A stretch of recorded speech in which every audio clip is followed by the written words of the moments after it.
অতীব দয়ালু, most merciful. কি হিসেবে? যেহেতু ফরজ জগতে আল্লাহ রাব্বুল আলামিন শুধুমাত্র মুমিনের জন্য স্পেশাল রহমত দেবেন বিদায় আল্লাহকে রহিম বলা হচ্ছে, আর রহমান আর রাহিম। আমরা গত জুমাতে আলোচনা করেছিলাম আল্লাহ রাব্বুল আলামিন আসমান জমিন সৃষ্টি করার সময়ে রহমতের 100টা স্তর সৃষ্টি করেছেন। একটা স্তর মাত্র পৃথিবীতে দিয়েছেন, যেই স্তর দিয়ে রহমতের যে অংশটা দিয়ে বাঘ, সিংহ, হিংস্র প্রাণীও তার কি শাবকের প্রতি দয়া পরবশ হয়ে থাকে। মা প্রচন্ড ব্যথা বেদনায় কাতর হয়ে যায় প্রসব বেদনার সময়, কিন্তু ওই একটা অংশর রহমতের কারণে সন্তানের চেহারা দেখার সাথে সাথে মায়ের সমুদয় দুঃখ বেদনা সব কিছু মন থেকে চলে যায়। সুবহানাল্লাহ। এই পৃথিবীতে যত মানুষ আছে, মানুষের আমল দিয়ে পরকালে জান্নাতে যাওয়াটা কঠিন। কারণ আল্লাহ রাব্বুল আলামিন যেরকম আমল করার জন্য বলেছেন, এই পৃথিবীর কোনো মানুষ নাই হুবহু আল্লাহ যেরকম আমল করতে বলেছেন সেরকম আমল করতে পারে, ঠিক কিনা? কারণ মানুষের অক্ষমতা আছে।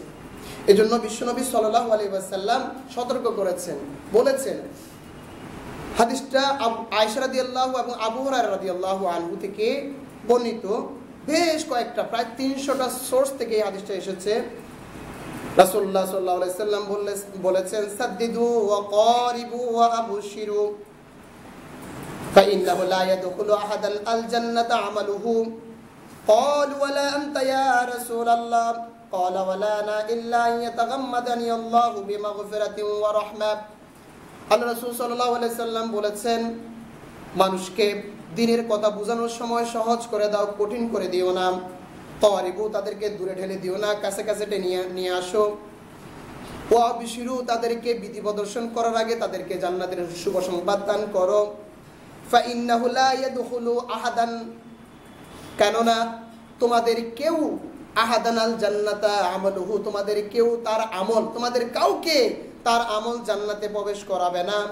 ক্বালু ওয়ালা আনতা ইয়া রাসূলুল্লাহ, সাহাবা کرام জিজ্ঞাসা করলেন, ইয়া আল্লাহর রাসূল, আপনার ক্ষেত্রেও কি একই অবস্থা? আপনার আমলের কারণে কি আপনি জান্নাতে যেতে পারবেন না? আল্লাহ সাল্লাল্লাহু আলাইহি সাল্লাম বললেন, ওয়ালা আনা ইল্লা ইয়াতাগাম্মাদানি আল্লাহু বিমাগফিরাতিন ওয়া রাহমা। আমার সাহাবীরা শুনে রেখো, আমার ক্ষেত্রেও আল্লাহর রহমত ছাড়া আমি জান্নাতে যেতে পারবো না। তবে জেনে রাখো, আল্লাহ রাব্বুল আলামিন আমাকে তার মাগফিরাত এবং রহমত দিয়ে আচ্ছাদন করে রেখেছেন। সুবহানাল্লাহ। আল্লাহ রাসূল বলছেন, খবরদার, আমল করে অহংকার প্রদর্শন করার কোনো সুযোগ নাই। কারণ তুমি নামাজ পড়ো, রোজা রাখো, হজ করো, যাকাত দাও, যে কোনো আমল করো না কেন, যাই করো না কেন, যেটাই করো না কেন, তোমার ওই আমল তোমাকে জান্নাতে পৌঁছাবে না। কেননা যেরকম আমল আল্লাহ করতে বলেছেন, যেরকম আমল আল্লাহ করতে বলেছেন সেরকম আমল তুমি আল্লাহর বান্দা করতে পারবে না তোমার অক্ষমতার কারণে, ঠিক কিনা? হাদিসটা এসেছে বুখারী শরীফের 5349 নম্বর, বুখারী শরীফের 6808 নম্বর হাদিস, বুখারী শরীফের 6098 নম্বর হাদিস, 3 জায়গাতে এসেছে। মুসলিম শরীফের 7279 নম্বর হাদিস, মুসলিম শরীফের 7292 নম্বর হাদিস, মুসলিম শরীফের 7294 নম্বর হাদিস, মুসলিম শরীফের 7295 নম্বর হাদিস, মুসলিম শরীফের 7300 নম্বর হাদিস। এছাড়াও আরো 300টা হাদিস গ্রন্থ যেগুলো আমার কাছে সংগৃহীত আছে সেগুলোতে এই হাদিসটা এসেছে। অর্থাৎ আল্লাহর রহমতের কামনার দিকে বলা হয়েছে, মানুষ যাতে আমল করে এই আমলের উপর নির্ভর করে বসে না থাকে, অহংকার প্রদর্শন না করে যে আমি তো যেভাবে নামাজ পড়ার জন্য আল্লাহ বলেছেন আমি সেরকম পারছি কিনা, যেভাবে রোজা রাখার জন্য বলেছেন আমি পারছি কিনা, যেভাবে হজ করার জন্য বলেছেন আমি পারছি কিনা, নাকি এখানে অনেক ত্রুটি দুর্বলতা আছে। এই জন্য যাই করি না কেন আল্লাহর রহমতের দিকে খেয়াল রাখতে হবে, আল্লাহর করুণা পাবার আশা করতে হবে। মুমিন আল্লাহর রহমত থেকে কোনোদিন দূরে সরে যেতে পারে না। মুমিন আল্লাহর রহমত থেকে দূরে সরে যাওয়াটা হারাম। আল্লাহর রহমত কামনা করা ঈমানের একটা গুরুত্বপূর্ণ অংশ। মানুষের জীবনে অনেক গুনাহ হয়ে থাকে, ইচ্ছা অনিচ্ছা হয়ে যায়, এরপর আল্লাহ রহমান রহিম আল্লাহর রহমতের দিকে আল্লাহ ডাক দিয়ে বলছেন, قل يا عبادي الذين اسرفوا على انفسهم لا تقنطوا من رحمة الله ان الله يغفر الذنوب جميعا انه هو الغفور الرحيم। আমার বান্দারা যারা নিজেদের জীবনের উপর জুলুম করেছো, নিজেদের ক্ষেত্রে জুলুম করেছো, আল্লাহ যেভাবে করতে বলেছেন সেভাবে করো নাই, নামাজ পড়ো নাই, রোজা রাখো নাই, হজ করো নাই, মিথ্যা বলে ফেলেছো, অন্যায় কর্ম করে ফেলেছো, তোমরা আল্লাহর রহমত থেকে নিরাশ হইও না, ফিরে আসো। অসৎকর্ম যা করেছো সেখান থেকে তওবা করে ফিরে আসো। ইন্নাল্লাহা ইয়াগফিরুয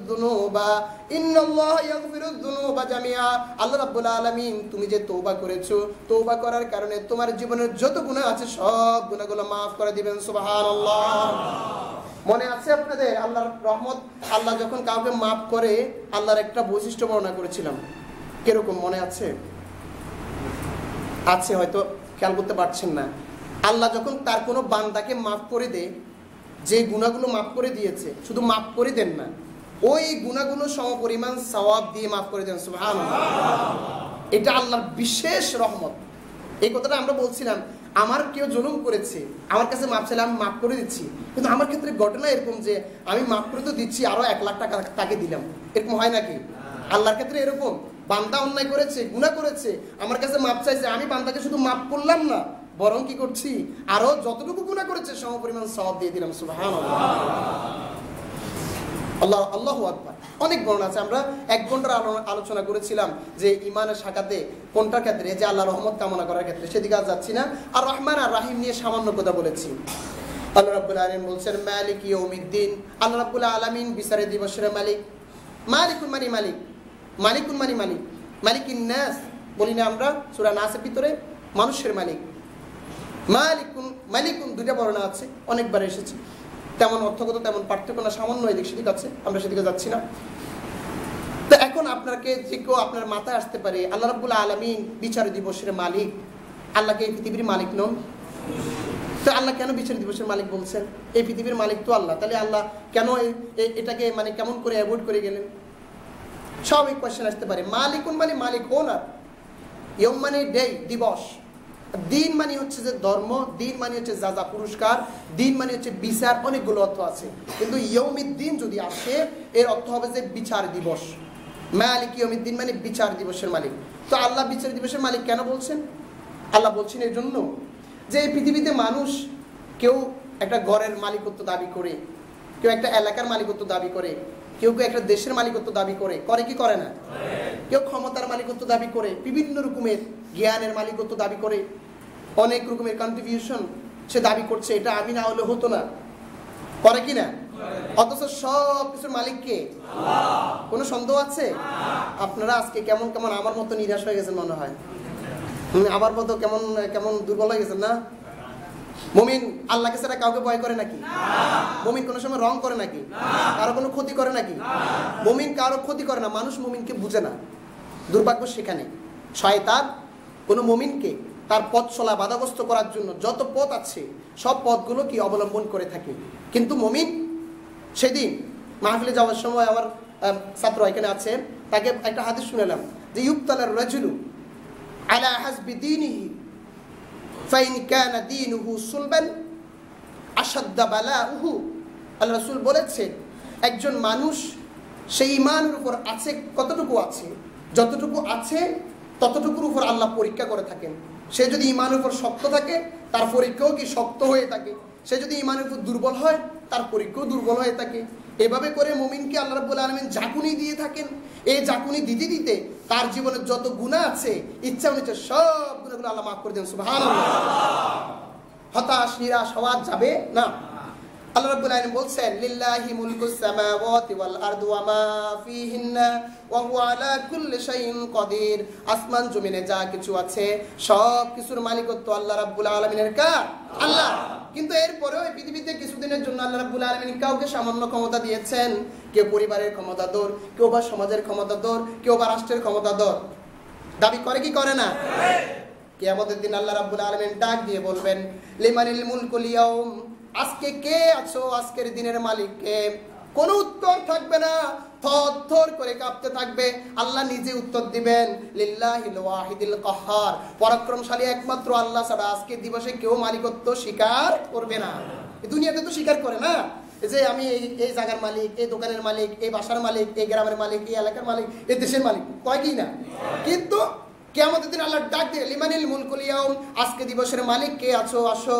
রাসূলুল্লাহ সাল্লাল্লাহু আলাইহি সাল্লাম হাদিস শরীফে বলেছেন ইয়াকবিদুল্লাহুল আরদা ওয়া ইয়াতউইস সামা বিয়ামিনিহি সুম্মা ইয়াকুলু আনাল মালিক আইনা মুলুকুল আরদ আইনাল জাব্বারুন আইনাল মুতাকাব্বিরুন। কিয়ামতের দিবসে আল্লাহ রাব্বুল আলামিন সমগ্র যত যত জগৎ আছে সব জগৎগুলোকে, সব পৃথিবী, পুরা পৃথিবীটাকে এক হাতে নেবেন, আর আকাশটাকে, যত সপ্ত আকাশকে এক হাতে নেবেন, আর ডাক দিয়ে বলবেন আইনাল মুলুকুলার, পৃথিবীতে যারা দেশ শাসন করেছো, এলাকা শাসন করেছো, ক্ষমতাধর ছিলা, তারা কোথায় আছো? আসো, তোমাদেরকে দেখতে চাই। আইনাল জাব্বারুন, যারা অহংকার করে চলেছো, ক্ষমতার অহংকার, টাকার অহংকার, জ্ঞানের অহংকার, বহু রকমের বাহাদুরি করেছো, কোথায় আসো? আইনাল জাব্বারুন। আইনাল মুতাকাব্বিরুন, কারা কারা অহংকার প্রদর্শন করেছো, তোমাদেরকে দেখতে চাই। সেদিন কেউ কোনোভাবে স্বীকার করবে না, সামান্য 1 ইঞ্চি জায়গারও মালিকত্ব স্বীকার করবে না, ক্ষমতার স্বীকার করবে না, সবাই ভয়ে থরথর করে কাঁপতে থাকবে। আল্লাহর বান্দাদের ভিতরে নবীদের কোনো গুনাহ নাই। সেদিন নবীরাও নাফসি নাফসি নাফসি করতে থাকবে, নাফসি নাফসি নাফসি, জীবনে কি করলাম শুধু ইয়া নাফসি করতে থাকবে। আমার কথা না, রাসূলের কথা। বুখারী শরীফ খুলেন, নাফসি নাফসি, কিয়ামতের দিন সবাই দৌড় দিয়ে যাবে আদম আলাইহিস সালামের কাছে। আপনি আনতা আবুল বাশার, আপনি সব মানুষের বাবা। সূর্য একমাল উপরে চলে আসছে, জমিন তামার হয়ে গেছে, মানুষের মাথার মগজগুলো বাতের মতো উতরাচ্ছে, মানুষ মারা যাচ্ছে না কিন্তু কষ্ট করছে। দয়া করে মেহেরবানি করে আল্লাহর কাছে আপনি সুপারিশ করুন না, যাতে করে আল্লাহ রাব্বুল আলামিন তাড়াতাড়ি বিচারের ব্যবস্থা করে দেয়। যারা জান্নাতে যাবে তারা জান্নাতে যাক, যারা জাহান্নামে যাবে তারা জাহান্নামে যাক। তখন হযরত আদম আলাইহিস সালাম বলবেন, না না, আমার দ্বারা হবে না, এই কাজ আমার দ্বারা হবে না, নাফসি নাফসি নাফসি। তোমরা যাও নূহ আলাইহিস সালামের কাছে, নূহ আলাইহিস সালামের একই উত্তর থাকবে, নাফসি নাফসি নাফসি। যাও ইব্রাহিম আলাইহিস সালামের কাছে, ইব্রাহিম আলাইহিস সালামের কাছে যাওয়ার পরে বলবে নাফসি নাফসি নাফসি। যাও মূসার কাছে, মূসা আলাইহিস সালামের কাছে যাওয়ার পরে বলবে নাফসি নাফসি নাফসি। যাও মুহাম্মদুর রাসূলুল্লাহ সাল্লাল্লাহু আলাইহি ওয়াসাল্লামের কাছে, আল্লাহ রাব্বুল আলামিনের কাছে সিজদায় পড়ে থাকবেন মুহাম্মদুর রাসূলুল্লাহ সাল্লাল্লাহু আলাইহি ওয়াসাল্লাম। আল্লাহ রাসূলকে বলবেন ইরফা রাসাকা ইয়া মুহাম্মদ, মুহাম্মদ আপনি মাথা তুলুন, আপনি যা আল্লাহর কাছে সুপারিশ করবেন তাই সুপারিশ গৃহীত হবে। সুবহানাল্লাহ। সেদিন থরথর করে কাঁপবে। এজন্য স্পেশালি ওই দিনটির মালিক আল্লাহকে ঘোষণা করা হয়েছে, ঠিক কি না? এমনিতে সবকিছু মালিক কে? আল্লাহ। কিন্তু সেদিনটা যেহেতু কেউ মালিকত্ব স্বীকার করবে না, আল্লাহ নিজে ডাক দিবেন, আইনা মুলকুলার লিমানিল মুলকুল ইয়াউম, আজকের দিবসের মালিক কে রে? আজকের রাজত্ব কার? কেউ চুপ মেরে থাকবে, সবাই থরথর করে কাঁপবে। সবকিছু বিচার দিবসের মালিক। এখন বিচার দিবস সেদিনকে বলা হচ্ছে কেন বলা হচ্ছে? এই দুনিয়াতে বিচার হয় না তো? এই দুনিয়াকে বিচার দিবস বলা হয় না কেন? এই পৃথিবীতে অনেকগুলো বিচার হয়, কিন্তু মানুষ 100% নিউট্রাল, সত্যিকার বিচার করতে পারে না। কি কারণে পারে না? মানবীয় দুর্বলতার কারণে, পারিপার্শ্বিক রাজনৈতিক চাপের কারণে, ক্ষমতার প্রভাবের কারণে, লোভ লালসার কারণে, ভয়ভীতির কারণে, নিখুঁত তথ্য সংগ্রহের লেকিং বা অভাবের কারণে, ঠিক কিনা? কিন্তু কিয়ামতের দিন আল্লাহ রাব্বুল আলামিন যেদিন সব মানুষগুলোর সামনে একচ্ছত্র মালিক, একমাত্র বিচারক আল্লাহ রাব্বুল আলামিন বিচার করবেন, সেদিন কোনো কিছু কি বাদ যাবে? প্রত্যেক ব্যক্তি দেখবে। আল্লাহ বলছেন কোন সূরা? আল্লাহ রাব্বুল আলামিন সূরা কাফির 49 নম্বর আয়াত আল্লাহ বলেছেন, ওয়াউদিয়াল কিতাব ফাতারাল মুজরিমিনা মুশফিকিনা মিম্মা ফিহি ওয়া ইয়াকুলুনা ইয়া ওয়াইলাতানা মা লিহাদাল কিতাব লা ইউগাদিরু সগীরাতান ওয়ালা কাবীরাতান ইল্লা আহসাহা ওয়া ওয়াজাদু মা আমিলু হাদিরা ওয়ালা ইয়াযলিমু রাব্বুকা আহাদা। আল্লাহ বললেন, আল্লাহ রাব্বুল আলামিন বলেছেন কিয়ামতের দিবসে প্রত্যেকে তার আমলনামা পাবে, আর যারা গুনাহগার, যারা পাপী, তারা অস্থির হয়ে যাবে। তারা বলতে থাকবে হায় হায় হায় হায় হায় হায়, কি করলাম? লা ইউগাদিরু সগীরাতান ওয়ালা কাবীরাতান, জীবনে কত গুনাহ করেছি, ছোট বড়। সকালবেলার ওই নিখুঁত সামান্য একটা গুনাহ করেছি, সেটাও আমার আমলনামায় চলে এসেছে। সামান্য একটা সওয়াব করেছি, সেটাও আমার আমলনামায় চলে এসেছে। অন্ধকারের ভিতরে কেউ দেখে নাই, একটা গুনাহ করেছিলাম, সেটাও চলে এসেছে। পানির নিচে ডুব দিয়ে যখন ডুব দিলাম, সেখানে একটা গুনাহ করেছি, সেটাও আমলনামায় চলে আসলো। রাতের অন্ধকারে দিনের আলোতে যা কিছু করেছি, সকাল সন্ধ্যায় মানুষের সামনে, মানুষের পিছনে, যাই কিছুই করছি না কেন, এই আমলনামার ভিতরে সব কিছু চলে এসেছে। আল্লাহ বলবেন ইল্লা আহসাহা, কিচ্ছু বাদ দেওয়া হয় না, সব কিছু নড়াচড়া, উঠা বসা আল্লাহ দেখেন কি দেখেন না? সলা পরামর্শগুলো মানুষের পিছনে কি, মানুষের পিছনে চক্রান্তগুলো, মানুষের ক্ষতি করার জন্য চক্রান্তগুলো আল্লাহ দেখেন কি দেখেন না? কিয়ামতের দিবসে সব চক্রান্তগুলো উন্মোচিত হবে কি হবে না?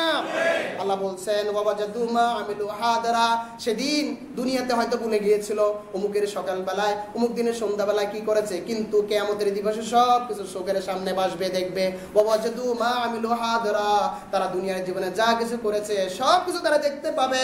আল্লাহ বলছেন ওয়ালা ইয়াজলিমু রাব্বুকা আহাদা, সারা পৃথিবীর মানুষ জেনে রাখো, আমার রাসূল জেনে রাখো, তোমার প্রভু সেদিন কারো সামান্যতম বিন্দু পরিমাণ জররা পরিমাণ কারো প্রতি কোনো জুলুম করবেন না।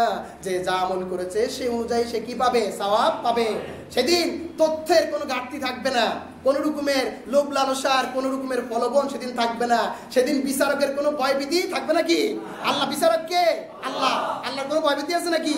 না। আল্লাহ কি কোনো দিকে কি ডাইভার্ট হবেন নাকি? আল্লাহ কি কোনো রকমের কি কোনো দিকে চাপে পড়বেন নাকি? না, কোনো চাপেও পড়বেন না, তথ্যের কোনো ঘাটতি থাকবে না। তাহলে বিচারের 100% বিচার হবে কি হবে না? এই জন্য কিয়ামতের দিবসকে ইয়াউমুদ্দিন মানে বিচার দিবসের মালিক বলা হয়েছে।